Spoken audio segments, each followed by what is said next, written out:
My parents made me cancel my trip because they claimed money was too tight. Then I stumbled across their cruise tickets. I never confronted them, but now they're the ones who regret it. I was in their kitchen, tidying up while keeping an eye on my nephew, when I noticed it. A fat envelope lying there on the counter, half open, like it was nothing. The logo stamped across the front grabbed my attention right away. A luxury cruise line, the kind you only ever see in glossy travel ads. I frowned, pulled the papers out, and within 3 seconds I knew exactly what I was holding. A full-blown itinerary. My parents, my brother, my sister, her husband, and even their kids. Every one of them booked on a week-long cruise, fully paid for. My stomach sank, my grip tightened around the pages, and I could hear my own heartbeat pounding in my ears. This had to be wrong. They couldn't afford a vacation.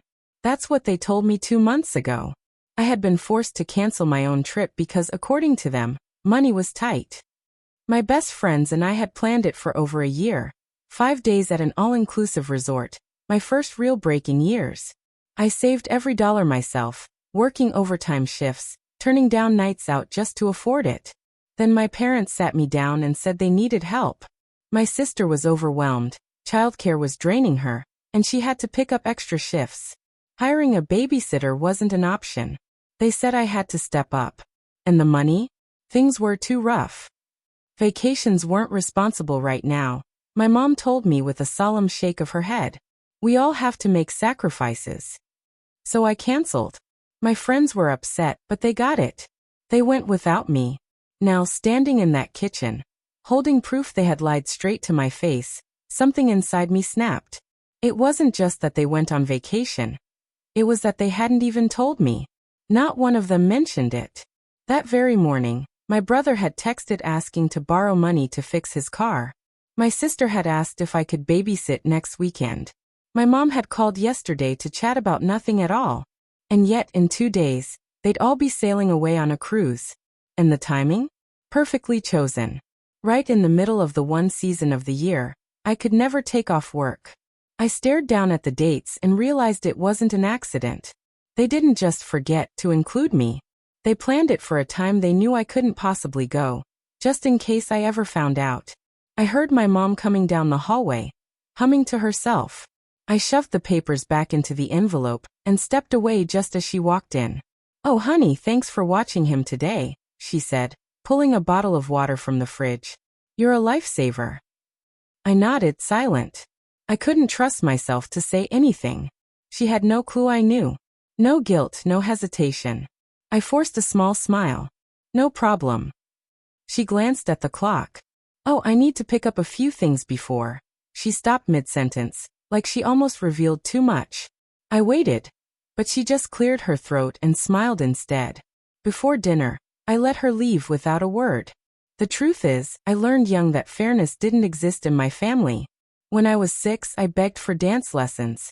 My mom sighed and told me they were too expensive. We just didn't have that kind of money. I accepted it. I wasn't selfish. I dropped it. A month later, my sister got horseback riding lessons. Not a one-time thing, weekly private sessions. My parents called it an investment in her passion. They never saw the hypocrisy. That's how it always was. My siblings got what they wanted. I got excuses. At 12, I wanted a new bike. My brother got one for his birthday, a shiny blue mountain bike with fat tires. When I asked for one too, my dad handed me my brother's old one. The seat was ripped, the handlebars loose, and the brakes barely worked. "It's still fine," he told me. "You don't want us wasting money, right?" At 15, my class was planning a trip to Washington, D.C. I wanted to go so badly. I saved every dollar I could, babysitting, odd jobs, even skipping lunch at school to put away more. A week before the deposit was due, my mom sat me down. "Honey, we just can't afford it. Maybe next year." I swallowed the disappointment, knowing the script by heart. A month later, my brother went on a ski trip with his friends. My parents covered every expense. I asked about it once, just once. My mom gave me a tired smile. "Sweetheart, it's different. He really needed this. It's important for his social life." As if mine wasn't. I stopped asking after that. By college, I understood my role in the family. I was the dependable one, the self-sufficient one, the one who didn't need help. My siblings got handouts. I got lectures about responsibility. When my sister got married, my parents covered everything: venue, catering, her dress, the whole affair. When I graduated, they handed me a card that simply said, "Congratulations." No money, no help, just empty words. My brother spent most of his 20s drowning in mistakes. He maxed out credit cards, lost job after job, and made one reckless financial choice after another.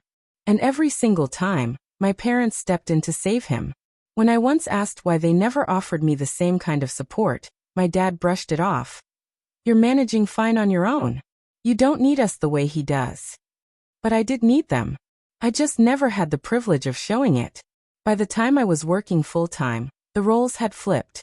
My parents leaned on me for favors, babysitting, covering bills. Always giving, never receiving. And then came the vacations. That was my breaking point. It wasn't new. It had happened before, more than once. Plans would be made, trips talked about, ideas thrown around. But when it came time to actually book, something would always come up. Suddenly money was tight. Someone needed help.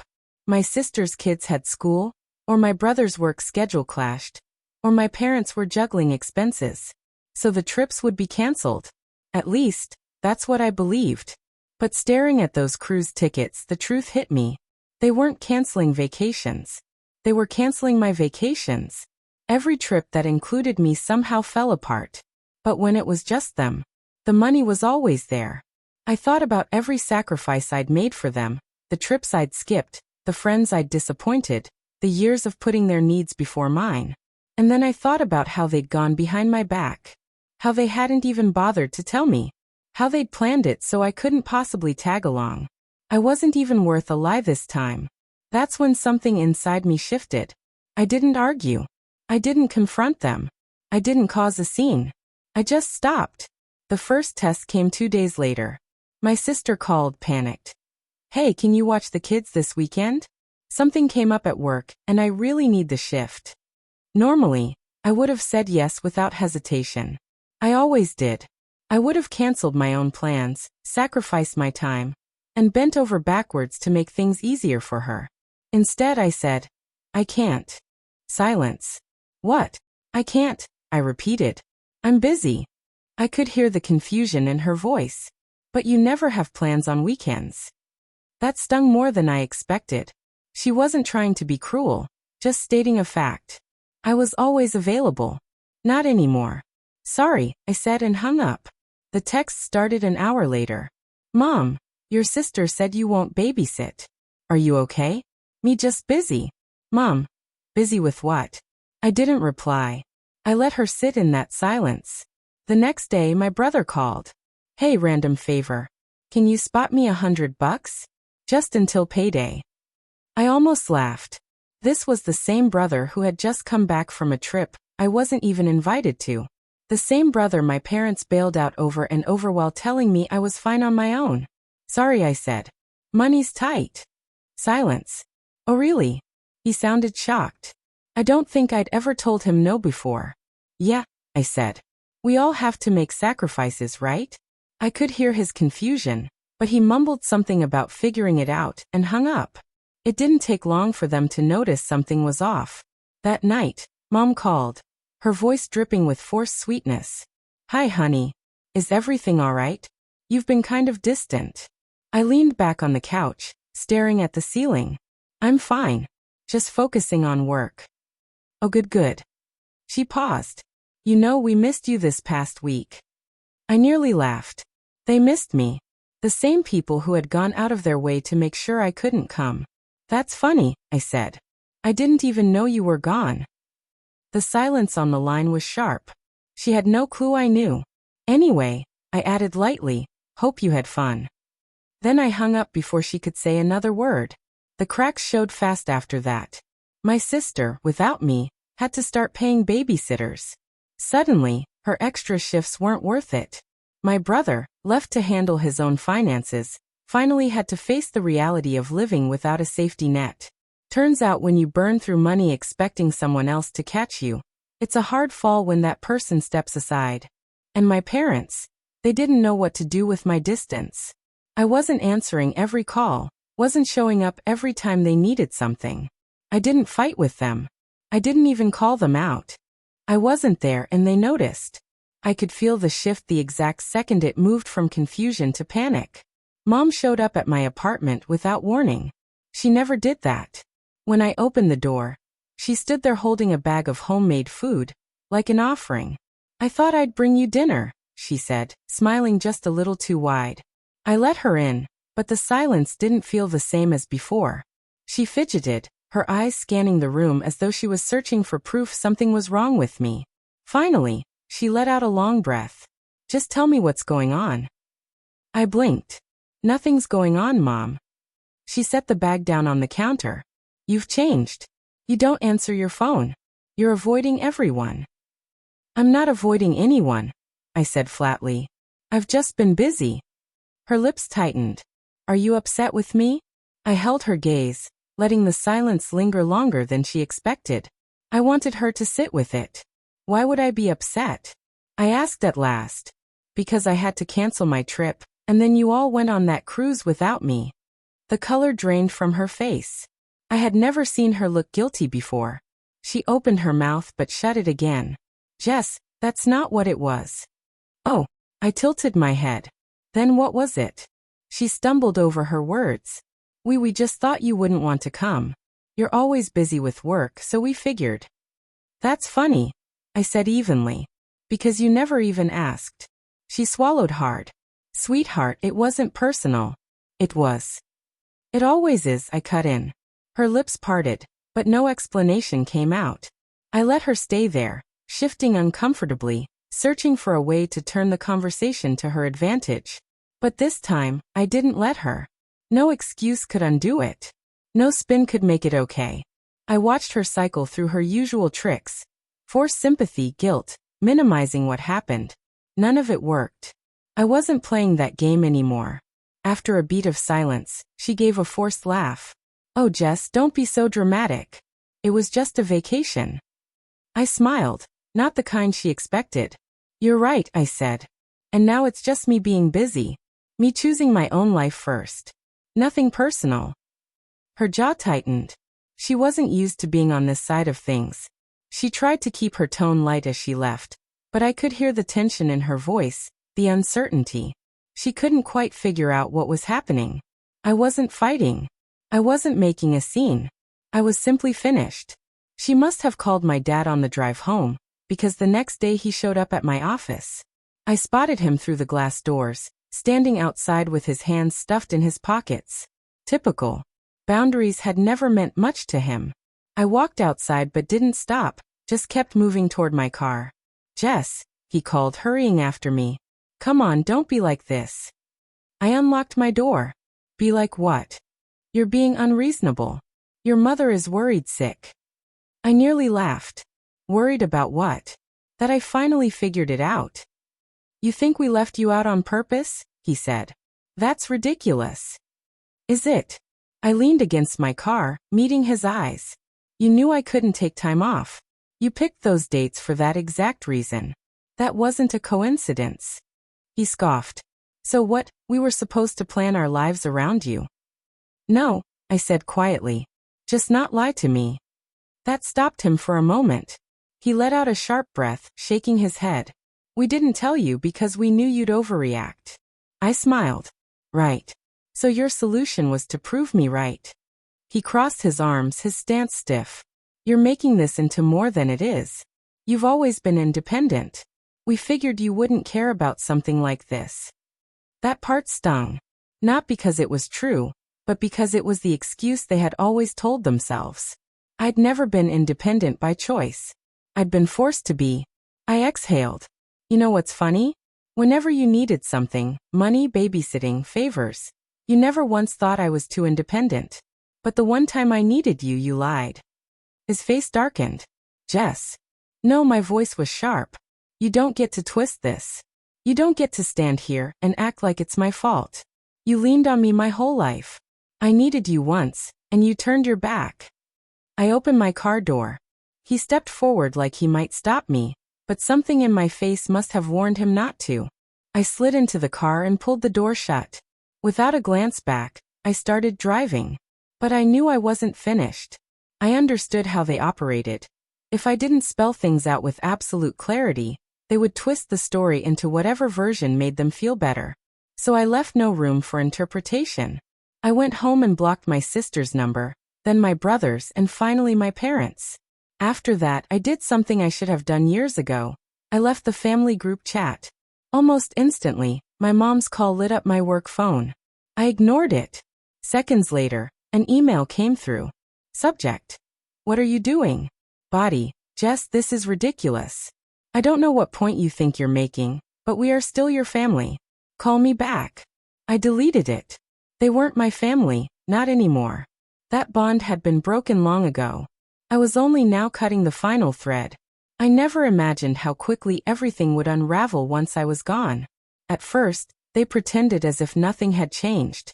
Maybe they assumed I just needed space, that I'd cool off, give in to guilt, and slip back into the role I had always played. But this time I didn't. And without me, the cracks began to show. Slowly at first.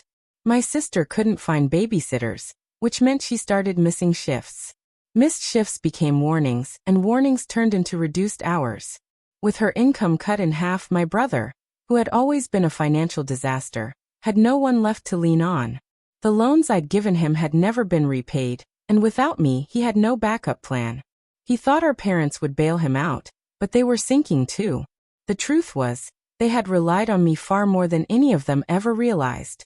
I wasn't handing them cash directly, but I covered bills, stocked groceries, and quietly fixed problems before they spiraled.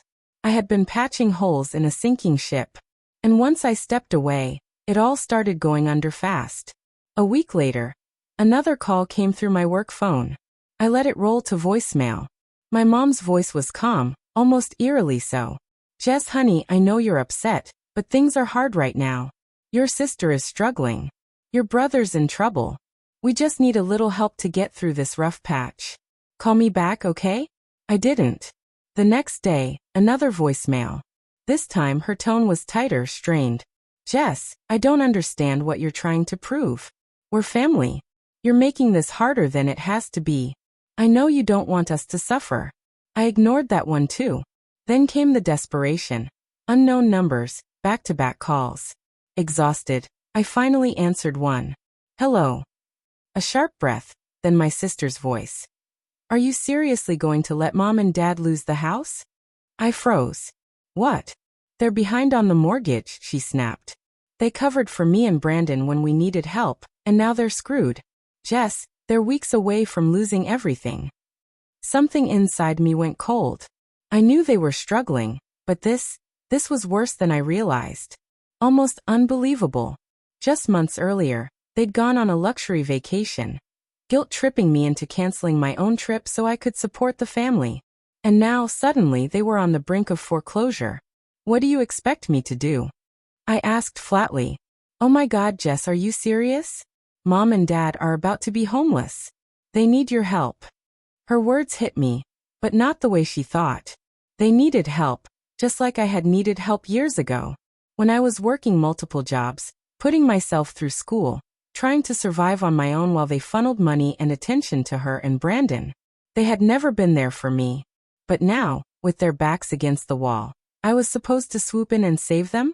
Jess, she tried again, her voice urgent. We're talking about Mom and Dad's house. The house we grew up in. You can't just. I cut her off. If I lost my job tomorrow and couldn't pay rent, if I called you begging for help, would you take me in? Silence. A long, heavy silence. Jess, she whispered finally. That's not. It's exactly the same, I said. And you know it. Another pause. Then her voice sharpened with anger. You're being so cruel. We're supposed to be family. We were supposed to be family when you all went on vacation and left me behind. That's not the same thing. Goodbye, Lisa. I hung up. And for the first time, I felt nothing. No guilt, no second-guessing. They had made their choices, and now they were living with the consequences. A few days later, my mom appeared at my apartment. I wasn't even surprised. She stood at my door, face pale, eyes red from crying. This time, she didn't try to put on a brave front. "Jess," she whispered, "we have nowhere else to go." Her words landed heavy. She wasn't exaggerating. Every lifeline was gone, every favor exhausted. I was the last option. And in that moment, I knew, if I gave in now, if I let them back in, it would never end. They would never change. And I would never be free. I steadied myself against the doorframe. "I'm sorry," I said. "I can't help you." Her lips trembled. "Please. Just this once." "If it were me standing here," I asked softly, "would you let me in?" Tears streamed down her face. "You're our daughter." I nodded. "And I was your daughter when you left me out." I stepped back and shut the door. I stood there listening. Her sobs, her pleading, then finally, the sound of her footsteps fading away. I exhaled, something heavy lifting from my chest. It was over. Was I wrong for refusing to help her? Share your thoughts in the comments.